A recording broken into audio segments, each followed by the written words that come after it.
Robin Padilla, bilib na bilib sa determinasyon ng anak na Si Kylie Padilla October 22, 2023. Marami ang nagulat sa pag-amin ni Kylie Padilla na dati siyang chain smoker.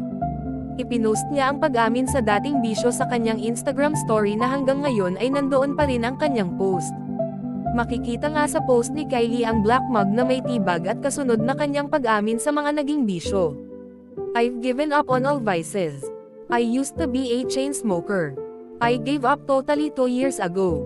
I used to love my alcohol only in moderation, but I loved a glass or apat na of wine, especially if things got a little stressful in life, but after some pretty strange events in my life I decided to give up on alcohol completely as well. I now have found my newest vice, but not really, because vices actually have a negative connotation. But this vice I discovered through my sister, who also suffers from anxiety. She told me to start drinking Lion D Main. Mainly the Moon blend from at earth-violet.ph. My life has changed. I have always loved the holistic approach to healing the body, and this blend had done that for me.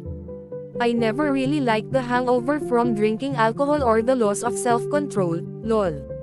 Lion's Mane relaxes me, and given that same feeling as having a glass of wine, but organically and without the dehydrating side effect of alcohol. It's my holy grail now. Thank you Ate Quena for giving me this gift. And thank you at earth-violet.ph for being too friendly and helpful with my questions. Nakapost din sa IG story ni Kylie ang tungkol sa pag-amin mga bisyo dati na, kung saan regular Instagram feed niya, at siguradong mas marami ang magre-react at magko-comment. Ang maganda lang sa nangyari sa kanya ay nalampasan niya ang mga bisyo na walang nakaalam.